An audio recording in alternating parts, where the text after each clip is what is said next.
Баршаңызға қайырлы күн. Бүгін сіздермен шайға арналған өте дәмді, тәтті тіске басар дайындаймыз. Ең алдымен сүзбені алып, оған қант саламыз, содан соң жұмыртқа қосамыз. Барлығын жақсылап шанышқыменен осылай араластырамыз. Егер сіздер салманың нәзік түйіршіксіз болып шыққанын қаласаңыздар, блендер қолдансаңыздар болады. Салмасы осындай болып шығады, оны қазір шетке алып қойып, енді қамырмен жұмыс жасаймыз. Кез келген қатпарлы қамырды алып, осылай дайындап аламыз. Кішкене тақтайымызға ұнымызды сеуіп, жабыспас үшін осылай қолымызбен жүргізіп аламыз. Содан соң қатпарлы қамырымызды алып, осылай видеода көрсетілгендей тақтайға салып, оның да бетіне осылай ұнымызды себеміз. Барлығын осылай жағып шығып, кейін пышақпенен осылай бөліктерге бөлеміз. Қамырдың бөлінген әрбіреуін алып, осылай дастарханымызға ұнымызды сеуіп, содан соң оқтымен жайып аламыз.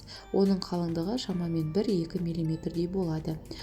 Содан соң қамырымызға салмамызды салып, осылай қасықпенен аздап жайып аламыз. Содан соң осылай пышақтың көмегіменен осылай ақырындап қамырымызды кесеміз. Содан соң ол кесілген бөлігін жаңағы салынған салмасының бетін жауып, қолымызбен осылай жүріп шығамыз. Қамырымыз ашылып кетпеу үшін осылай шанышқымен де жүріп шықсаңыздар болады. Біздің тәттіміз дайын.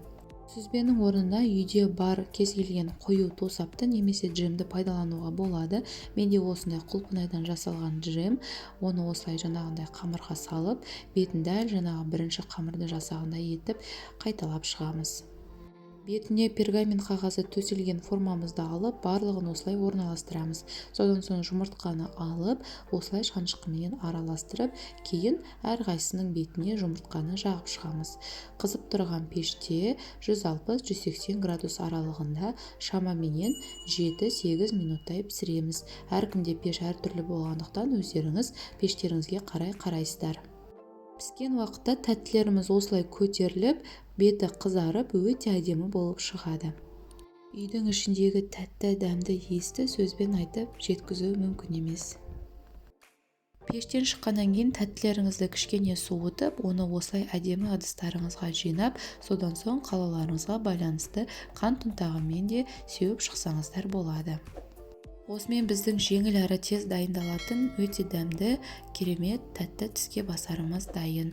Астарыңыз дәмді болсын. Сіздермен бірге болған гүлім. Видеоны соңына дейін қарап, менімен бірге болғандарыңызға алғыс білдіремін. Видео сіздерге ұнап пайдалы болса, лайк басып, достарыңызбен бөлісуді ұмытпаңыз. Және жаңа видео рецептерді жіберіп алмас үшін каналға тіркеліп, қоңыраушаны баса кетіңіз. Келесі қандай видео рецептпен бөліскенімді қалайсыз, өз пікіріңізді қалдырыңыз.